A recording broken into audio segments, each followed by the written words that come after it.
मनसे जिल्हाध्यक्ष आम्हाला विश्वासात घेऊन कार्य करत नाहीत तथा आम्हाला त्यांच्याकडून सतत डावलण्यात येत असल्याचा ठपका ठेवत नाराज असलेल्या महाराष्ट्र नवनिर्माण शेतकरी संघटनेच्या जिल्हाध्यक्षांसह रामटेक मौदा पारशिवनी येथील पदाधिकाऱ्यांनी एकत्रितरित्या राजीनामा दिला आहे। ऐन विधानसभा निवडणुकीच्या तोंडावर रामटेक विधानसभा क्षेत्रातील मनसेला फटका बसल्यानं रामटेक विधानसभा क्षेत्रामध्ये मनसे कोलमडल्याचं चित्र दिसून येत आहे। रामटेक शहरातील दीप हॉटेलमध्ये 10 जुलै रोजी एक पत्रकार परिषद आयोजित करण्यात आली होती। यामध्ये महाराष्ट्र नवनिर्माण शेतकरी संघटनेचे जिल्हाध्यक्ष सुरेश वांदले यांच्यासह रामटेक पारशिवनी येथील तालुका प्रमुख, उपतालुका प्रमुख तथा मौदा येथील पदाधिकारी उपस्थित होते। पत्रकार परिषदेदरम्यान सर्व पदाधिकाऱ्यांनी जिल्हाध्यक्षांबाबत आपली नाराजी व्यक्त केली। दरम्यान महाराष्ट्र नवनिर्माण शेतकरी संघटनेचे जिल्हाध्यक्ष सुरेश वांदले तथा रामटेक तालुका अध्यक्ष सेवक बेलसरे यांनी जिल्हाध्यक्षांवर पक्षातील बहुतांश पदाधिकारी खूप जास्त नाराज आहेत।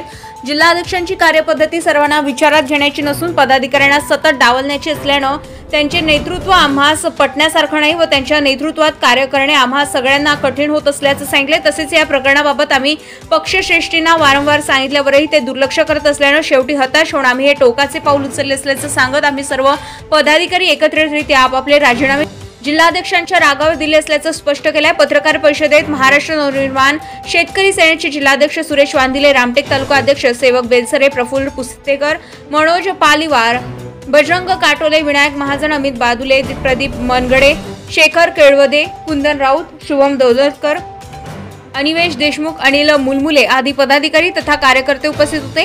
मनसे जिल्हाध्यक्षांचे आमदारकीचे स्वप्न भंगणार। मनसे जिल्हाध्यक्षांच्या कार्यपद्धतीमुळे खूप दिवसांपासून नाराज असलेल्या मनसे शेतकरी संघटनेच्या जिल्हाध्यक्षांसह रामटेक पारशिवनी व मौदा येथील तालुका प्रमुख, उपतालुका प्रमुख व पदाधिकाऱ्यांची टोकाची भूमिका घेत भराभर राजीनामा दिल्यानं मनसे जिल्हाध्यक्षांच्या आमदारकीचे स्वप्न भंगणार असल्याचे चित्र सध्या दिसून येत आहे। गजा महाराष्ट्र 24 न्यूज करिता नागपूर नामचे प्रतिनिधी पंकज चौधरी।